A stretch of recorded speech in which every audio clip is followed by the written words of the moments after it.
Hello? And, Oh, she got it ready for. Oh. hey. Make sure that you guys are both in frame. Let's see Kenturah. Should we move it back? We look like Oh, a like, city hey, everybody! No. Leimert Park favorite.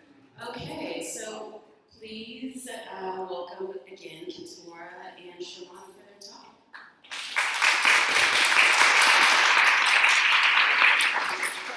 I don't want to all right. It's like the reverse selfie. All right. Just take the selfie. Okay, we're done. Sorry. Hello, everyone. Narratives and meditation. Yes. Tell me about it. So, for the new show, Michelle and I were talking about what I might do. And I hadn't done a full-on show of just the handwritten work. The two previous solo shows I had were using text, but with this stamping technique. And within the past year, I spent 6 months of it in Ghana, so I wanted to do something that was partly inspired by my experience there. I was. So that was kind of the starting point in putting together the show. While I was in Ghana, I ended up doing a mural surrounding International Women's Day. And it was a portrait of 4 women that I met while I was there. And a couple of them I drew as smaller drawings, which are represented here. But the idea of narratives and meditations kind of came about in terms of like thinking about handwriting words and thinking about language and how we use it. I sort of split it up into kind of 2 different ideas. One as a social thing, so that's kind of like the narrative side addresses that, and one is the more like internal or spiritual thing, which the meditations deals with that side of it. So that's why, I have the 2 groups and they're different formats, and the formats for me kind of reinforce the ideas that go into narratives and meditation. Well, I love them. I stalk you like all your social media. Your Instagram, it means a lot to me because what you do with us as Black people, with our skin tones and our hair textures, it's important.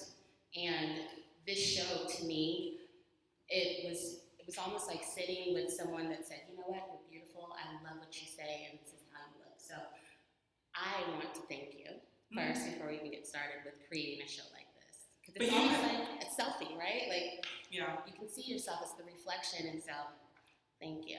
And I should say thank you as well. Shawanna also has a fantastic presence on social media, and she does the same kind of work where she's putting forth images of Black people, mostly Black women, and just showing the range of beauty amongst ourselves. So, Thank gracias. you.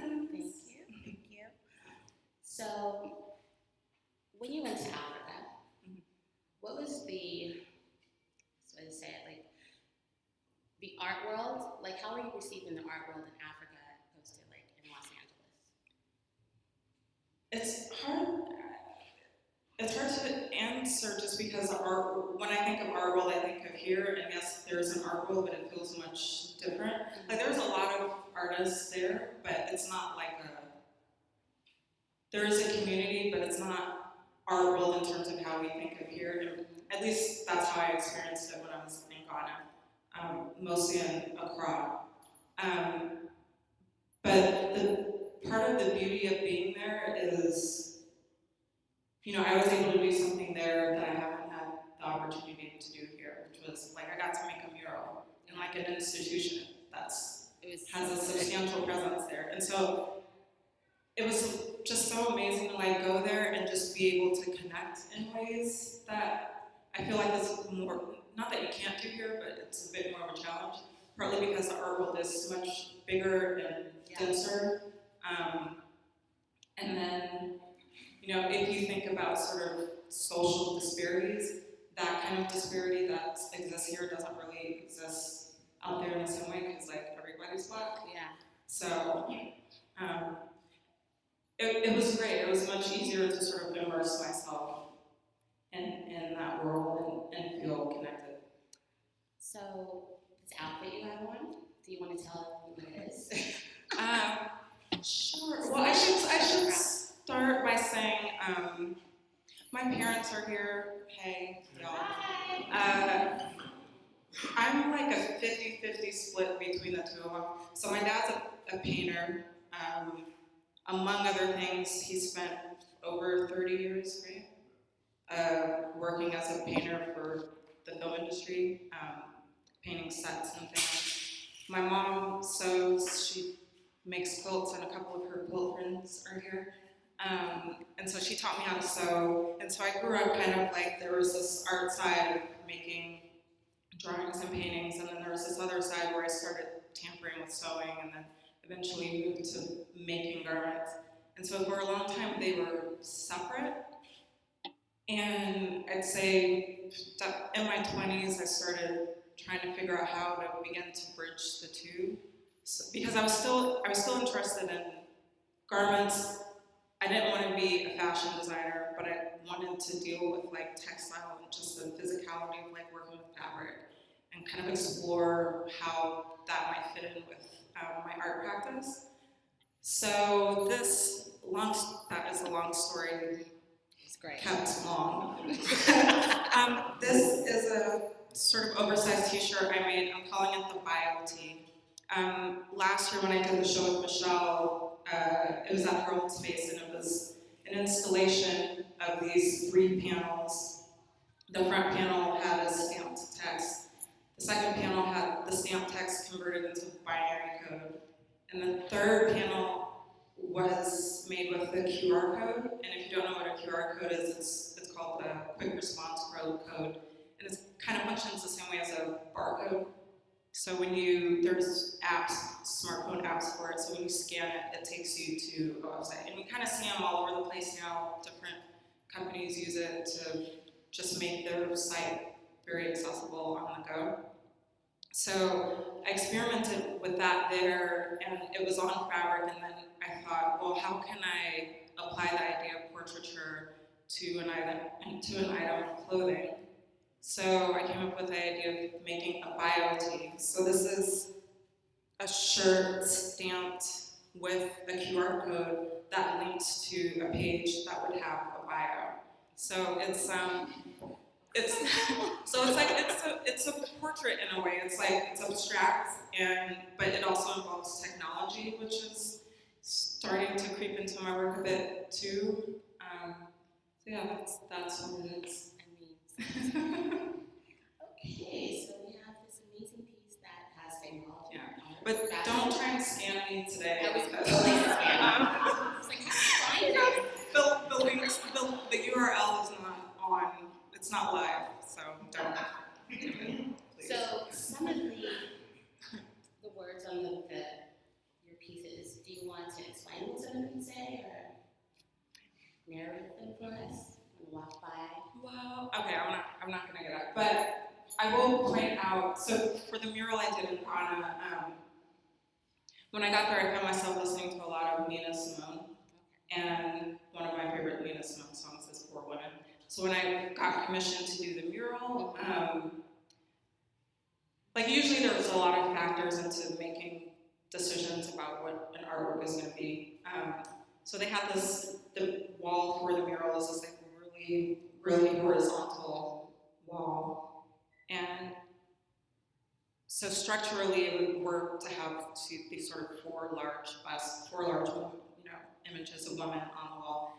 And then I was like, of course, like Nina Simone, and so I was inspired by that song as well.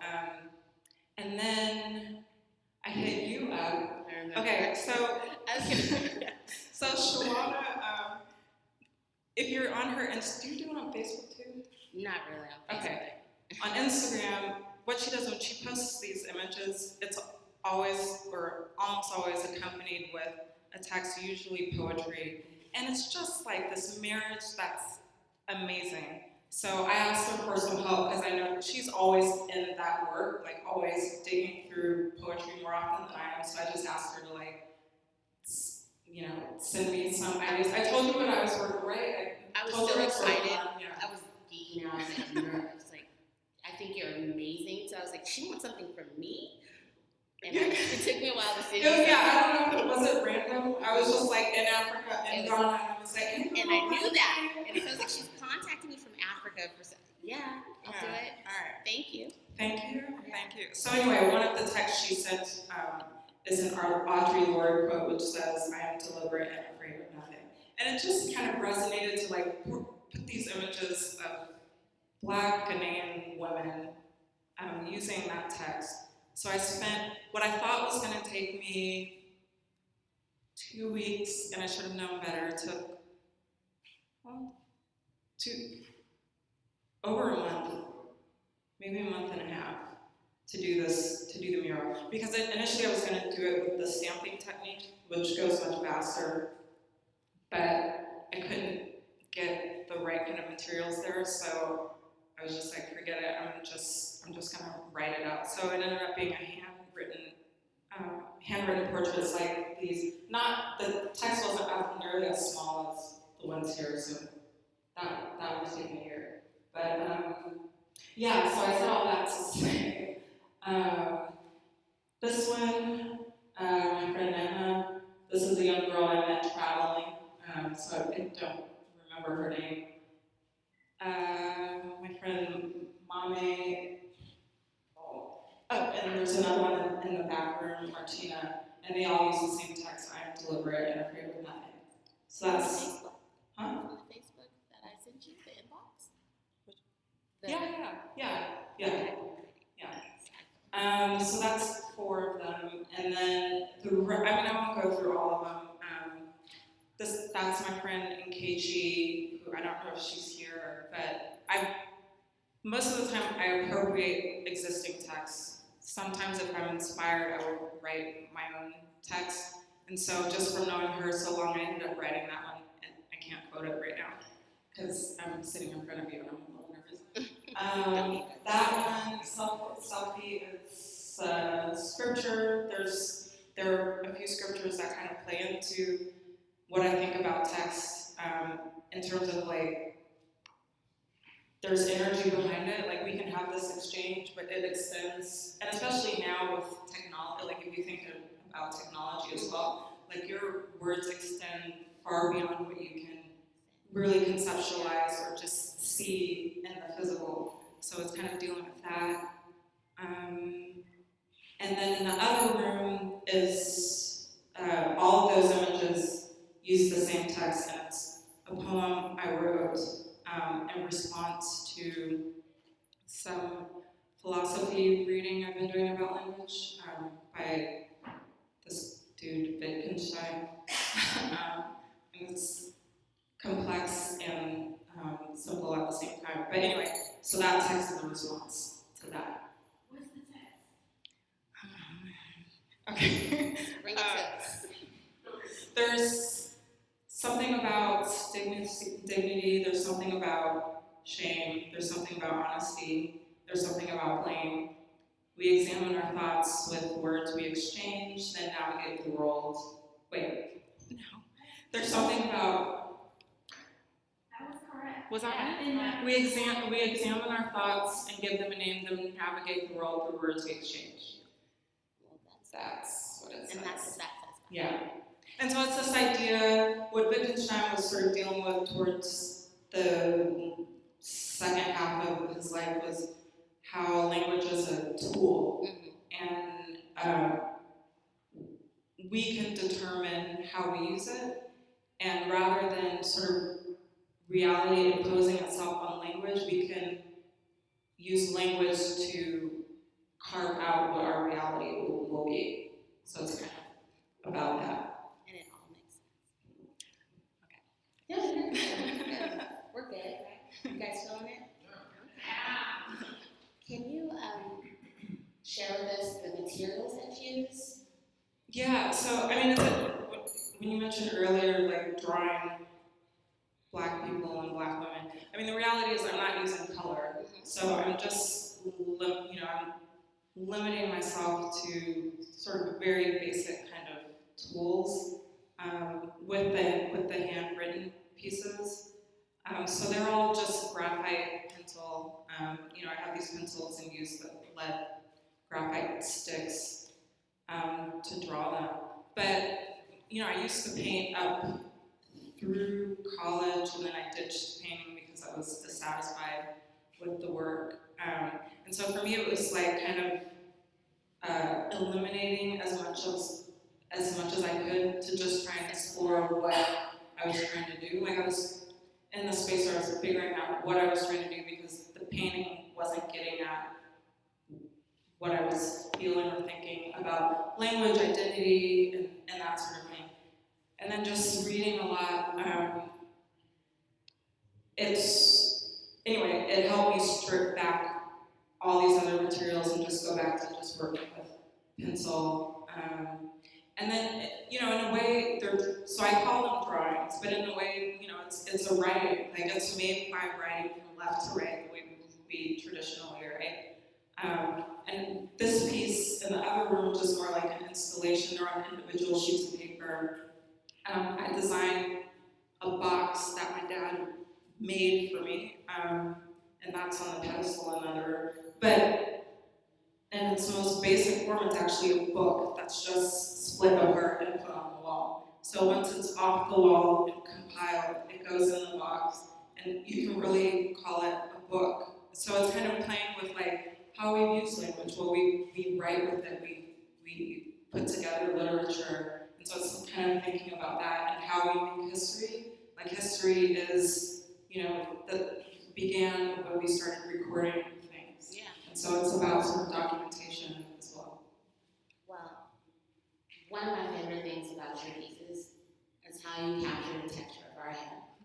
And it's something about like your piece over here of yourself and that top knot that you have, and there's density in there, and there's light, and there's so much to it. Like, and I want to know, like, when you're doing that, do you feel like that you want to really be the reflection of like what natural hair is? Like, it's a movement what you're doing, and do you want do you want the public to know that this is more about just being a Black woman, being Black people? Yeah, I mean, for me, it's just, like hair, it's a weird thing. It's a big thing, and like that it's this, you know, in my mind, for me, it's this thing of like,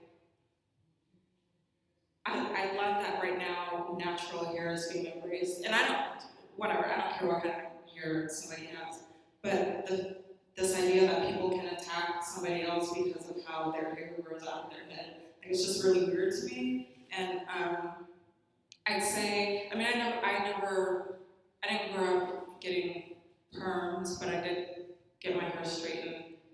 And then there was a point where I was just, out of laziness, didn't feel like straightening my hair anymore. But a small antidote, I went on a handful, this is personal, I went on a handful of dates with this guy, and like the second and at the time I was director of a gallery in West Hollywood, so I would try and go to like some of the art walks and openings in Culver City. So I was there and like, you know, running into who I knew, and then we went somewhere after just to, you know, hang out, and he was like, "Do you think it's professional to wear your hair like that?" And I was like, "What?" And he was like, "Do you think, you know, don't you think you should look a little more professional?" And I'm like, Yeah. I mean, my hair was like pulled back and ponytail, or it might have been something closer. It doesn't even matter. But I was just like, "What do you mean?" And then he was like, "Well, I gotta have a homegirl who does hair. She's in beauty school. She do your hair." I said, "You talk to somebody about my hair?" What'd you say about my hair? So that was the last time I've seen him.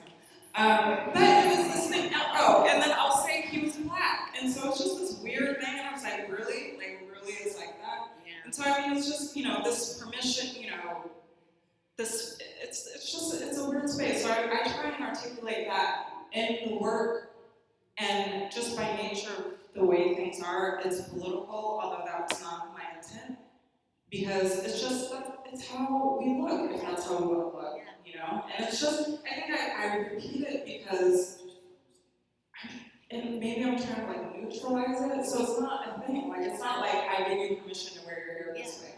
So that's partly what's behind that. That makes sense. See the things I want to have a little bit of nerves talking to you. Have you ever considered doing a color piece though? Would you ever do one big piece? I've done one color piece, and I was actually thinking about it early today. I'm not saying I won't ever work in color again, because I can project I have an idea of what I would want to do when I eventually sort of mess around with it.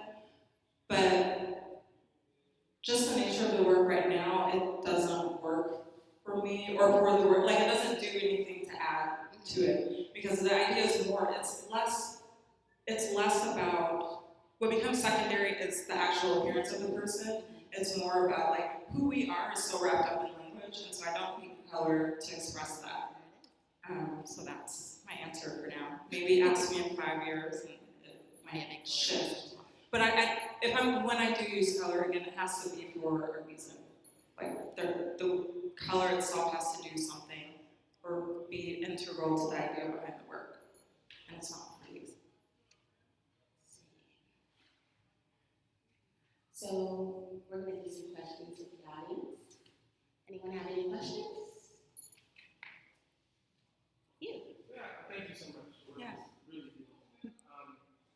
What's really compelling to me is the amount of hours it takes to do these pieces.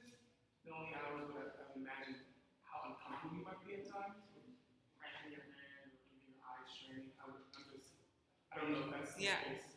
How important is the labor to the actual work? Yeah, it's very important. I tend to do, thank you. I tend to do very tedious things, not for the sake of it being tedious, but repetition is important. Like my elbows, my shoulder gets tired because drawing upright and just putting pressure on something just gets tiring after a while. But labor is very important, but it's not so much the labor, it's the repetition, because like when we think about language and who we are, like the things that sort of attach itself to us comes as a result of things repeating. Like when you constantly hear something over again and then you absorb it. Like information comes, sorry I'm jumping around, it comes and goes all the time. And so we're, as people, we accept things or reject things, and the things we accept are the things we absorb, and the things we absorb are the things that eventually we release and engaging with other people. And that happens over time. So the time is a factor in terms of like sitting there and just doing this thing over and over again. For me, it's supposed to be parallel with what we do, just living day to day. Okay. So the time as labor and time as repetition is important. Great. Any other questions? Any other questions? Hi. Are you continuing this body of work, or are you working on something new presently or in the future? I'm working on like 5 things. No. These I will keep doing, these like handwritten, intricate things. In retrospect, I feel like I kind of work in series and usually for a purpose. Like I know I have a show coming up, so I get my thoughts together about that show and bust that out. This kind of work is definitely going to grow because right now I'm very interested in the idea of a drawing as a book. And what I like about that piece is, like I find it, again, to back up a little bit, I find that ideas for me partly come out of trying to solve a problem. And so over the past couple years, one of the problems I've been trying to resolve is like how, besides the work itself and the content, like how do you make a work and make it accessible on different levels? And so the fact that like this is a huge wall piece, but it's really, 9 by 12 by 3 inches high when it's disassembled. And so this idea about this, something that can expand and contract, like it solves a storage problem too. Like I mean, I know it sounds really practical, but it's like something you think about. And so I think I oftentimes work with limitations in mind and how I can push the boundaries of that limitation. So anyway, that one didn't really answer your question, but I'm definitely working on more of these. This project, working with the textiles and the garment and doing these bio tees and a couple other projects. That's something else. And then there's also a performance piece that I started working on and is on pause, but hopefully will get started on again. And that piece is still dealing with the body, but in a more physical, obviously a physical way if it's a performance, but it'll be a collaboration with a dancer, a couple of musicians, and me. Okay. Any questions? Was there a different process in the self-portraits, and did you find it more difficult than To do the self-portrait? Different from any of the others? the others? Yeah. No, usually the hardest part is usually figuring out the text, and that's just, sometimes it's easy, sometimes it's hard, and it doesn't depend on like if it's me or somebody else. It's not harder or easier. I mean, I'm working from photographs. I will say, with a few exceptions, for the most part, right now, I prefer working from photographs that I've taken, just because I can be more, I can really take charge of what the image is going to look like in the end. But I'm working from a photograph, and so I approach my portrait the same way I approach somebody else's, so it's not any more difficult. I mean, I will say I'm annoyed with myself because I wore my hair up, which made a lot more content to fill, so it took a little bit longer. Next time, I'll pull straight to the back, and it'll be all forehead. So. Are you linear in your process? Like, do you start something and then finish that entire piece? Or, like, I know as an artist sometimes, like, if you run into an issue that you don't know how to answer, like, for me, I'll put it down and go to something else. But will you start and finish an entire piece?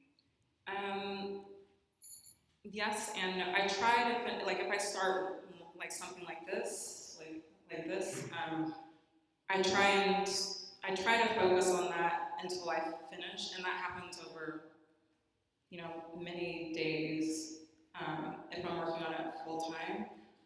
But at the same time, like if I finish one, I do try and distract myself with something else. I mean, to be frank, I had a deadline for this. Like I was in Ghana up until May, and then May till the day before the show event to finish everything.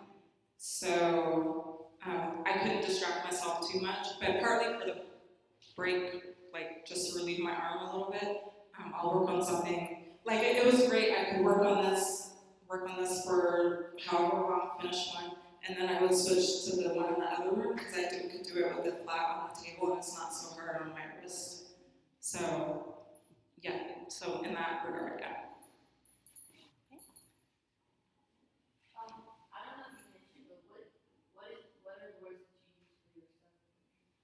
I didn't mention the words. It's a passage of scripture. It says, "So shall my word be that goes forth from my mouth. It shall not return to me void, but it shall accomplish what I please and prosper in the thing for which it is sent." And so again, that's that whole idea. I mean, it's kind of an idea that runs through what I think about everybody's portrait. This idea that your words extend much far beyond just yourself. Like once they're kind of released into the world, they've got something behind them to affect change. And so, I mean, that's what, politics is partly about that. I mean, everything's about that and, just the kind of the nature of things, but it's kind of dealing with that more directly.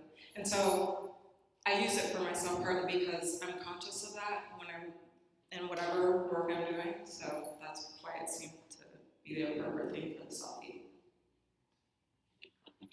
I've heard you say that the text reflects the identity of the person. Have you ever had a phrase or a text and you're in search of a person to make a portrait? That's a good question. If I was smarter, I would probably keep something that has these texts that I'm inspired by. I can't think of one right now. Well, unless I think of like the mural, because I think I asked you, I don't remember at what point I picked one of the texts that you sent me. I sent you like 4, right? Yeah, something like that. Yeah, so I guess that's an example because I knew the text, and I think I was still like I'm trying to identify which 4 women were gonna go on this wall. And yeah, yes, thank you. Yeah, because I was in search of that. I was in search of, so while I was there, I told someone what the project was, and I was like, I need to identify 4 women. I knew I didn't want them to be famous women. In fact, I'm not interested in famous people right now because I feel like famous people are burdened with a kind of celebrity and there's a greater divide between their public self and their private self, whereas somebody that you can pass by on the street or a friend doesn't necessarily have that. So, so I had that Audre Lorde text and then talked to one person and then that led to finding the other 3 people that I thought fit that. So, thank you for helping me realize something. I did my Instagram the same way. Any other questions? Yeah. No, I'm sorry, that's my friend. I was just kidding. Do you have a question, Darren? No, yeah, we're just playing. Where do you see your career in like 25 years from today? Okay, I'm not interested in fame, but I do see my work. I mean, I want it to get around the world, not for the sake of fame, but because it's about people and I'm interested in how people engage. My hope in 20 years is that I'm sort of traveling the world and depositing these images that reflect what people in different worlds are doing in order to realize like there's this common thread between all people. We all need the same basic things, and trying to blur divides between people that we tend to maintain and just just do things all over the world, have is 20 years too close to have a retrospective? I'd like a retrospective someday.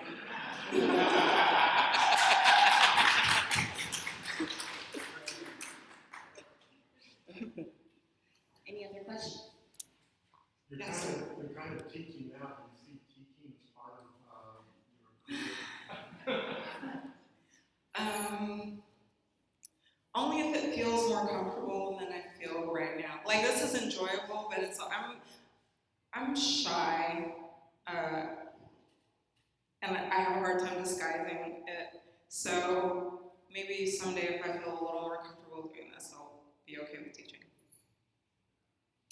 Teaching. Sign it up. Any other questions? To the back. To the back. Yeah. Oh. Yes. Yes. There's a show in China. And we're going to be in China next week. You're going to China. I don't think I'm going to go. But I did send off a work that's the same format as the piece in the other room. And that is also a selfie. I do a lot of selfies. But that not because I don't think I'm all that narcissistic. I mean, I'm average narcissistic for an artist, but not overload. But I do, part of the reason there are a lot of selfies is because I think I try and work out an idea on myself first before I like screw somebody else up. Or no, I'm joking. I'm not gonna mess you up.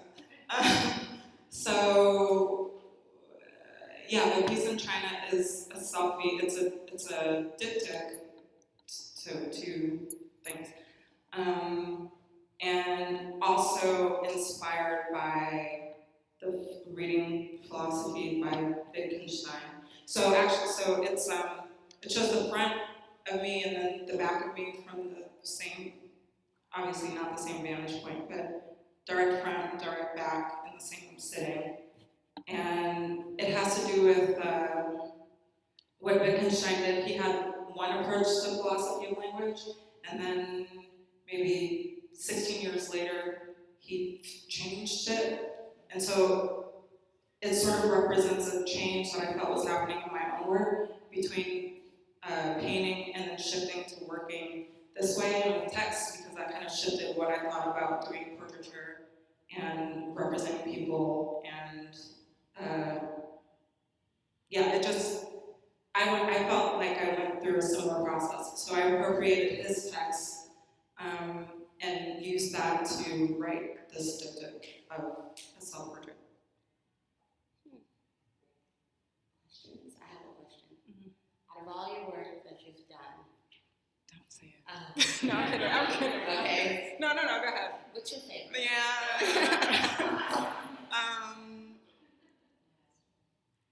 That's hard. You can't, Two. children. I got kids, girls. Sophie's choice. You know what? Okay, I will say a work I did that also shifted how I work today, or at least what I think about, is not here. It was the mural I did of Troy Davis in 2011, which, if you don't know about it, in 2011 I had a solo show at a small gallery in Eagle Rock, and I asked the gallery owner if I could do a mural there, because I hadn't done anything. Why? I'd done one other kind of large scale thing, but I wanted to try, since I had started working with text and just rewriting text, I wanted to try and do one large scale, so he was cool with it. And around that time, this is October, Troy Davis was up for death row. And so they did execute him. You can look into his story on your own. But I decided to do a portrait of Troy so the show was called Euphemisms, and the idea was thinking about the euphemism as a way that we play with language, like use language to maybe either disguise or code some message we're conveying to somebody else. So there's this phrase, terminated with extreme prejudice, which was actually a more common military term. And so I thought about that as applying that to a man who's being executed for what many people believe to be unfair reason. So I did the portrait, and that one's also handwritten. Toward the end of the show, because I knew it was going to be obviously a temporary piece, I organized a performance, my first performative piece in public. Well, I kind of considered doing this as performative, even in the privacy of my studio. But in public, that was the first performance piece I did. And so I invited people to come, and I had a poet there, and he did a reading beforehand, which was beautiful. I had a friend of mine who played the piano. He was there and sort of improvised this music as I call it veiled the portrait in black ink. So by hand, I had black ink and just covered the whole thing. And so it was sort of this idea to represent loss. And for me, it was an important piece because it took it out of just working in two dimensions, because it was a space that I was sharing with other people, and it was something that they watched over time. So that's like time and space and performance at the same time. So, and it just took the work to a different place that I didn't expect it to. So, and that's then had like a ripple effect into what I do now and what I think is important to me. So, yeah, that's one of my I love that piece. favorite pieces. Okay. Ms. Michelle Papillon. Is there anything you'd like to add? No, you guys are great. The show is up until October. 26th, yeah. Yeah, this exhibition. Any questions in the back? Around the corner? Or we follow each other? There are so many people here. Thank you guys for That's coming. crazy. So,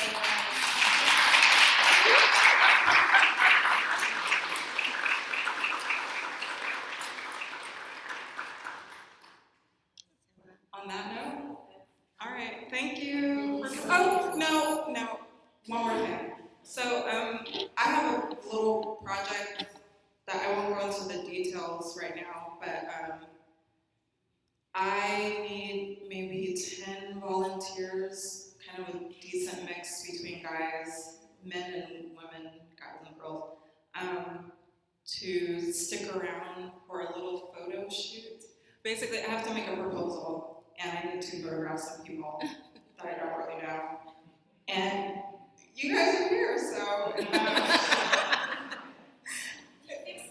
Okay. Sonder is just a little. Okay, so the last show I did with Michelle in her old space in downtown was last year. It was called Sonder. I don't know if I can pull it up. I don't have it memorized, but the idea behind the show was to, I came across this text. There's this guy that started a dictionary called the Dictionary of Obscure Sorrows. And basically he constructs new words and writes these very poetic definitions for them. And so I came across his work and then found this word Sonder. And Sonder, you can think about it like rhyming with wonder and maybe something else. But Sonder is this word he created to represent sort of these moments where we see people we don't know and sort of recognize how real their own lives are in comparison to our own. Like oftentimes we're sort of passing people by in the street all the time, and we don't, we're so absorbed in our own challenges or whatever's going on in our life at the moment that we don't necessarily recognize the humanity of people amongst us. So that word sort of represented this idea of like, being amongst strangers and wondering about them, sort of imagining what their lives are like and how their own world extends so much further than your own. So I made this work surrounding that, and basically we did a photo shoot in the gallery. I asked a handful of friends to bring somebody that I didn't know, and we photographed them engaging with each other in space. And so those are the photographs I used to make the drawing of the pieces, and the pieces were made by stamping that text Sonder, the word Sonder and its definition over and over again in the first layer. And I think I mentioned it before, the second one, I converted that text to binary code, and so the drawings were made using binary code. And then that last panel had the self-portrait and with the QR code, and so people could go up to it and scan it, and then be led back to a website that had documentation about the show. So I'm working on another proposal to do another version of Sonder, which is why I'd like to have a handful of you stick around and experience Sonder, engaging with other people that you don't know. I want to do it. Okay. You don't need that. Yeah. No. If I know you, it's fine. But Just saying. it's more important. I'm walking the photo, so I'm not even gonna be in it. But it's more important that I get a mix of people who you don't know everybody. So maybe 10 or so. But I'm around to answer more questions too, if you have any. Terry. I know you do photography as well, not just shooting people you're going to draw. How has photography impacted your work? Initially photography for me, because I don't call myself a photographer. I think I take decent pictures sometimes, but it came about me sort of getting into it as a practical thing, again, just because I wanted to be in control of what the image was going to be instead of leaving it up to But over the course of like working with that as a tool, it's helped me notice people a lot more. Like I think Terry's a photographer, and I mean, I think what photographers, or at least photographers who do portraits or kind of figurative work, is you're kind of looking for something in people. And I do that in my work, and so I feel like it's maybe helped that process and sort of being more sensitive to people I can be inspired by, or might help bring on a different way of looking at what I'm already doing. Okay. All right. Thank you guys. Thank you.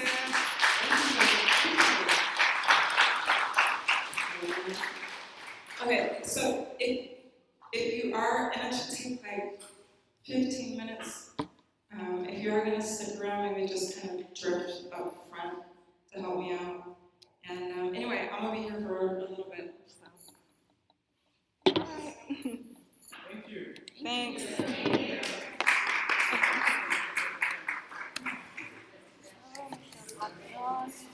Yeah.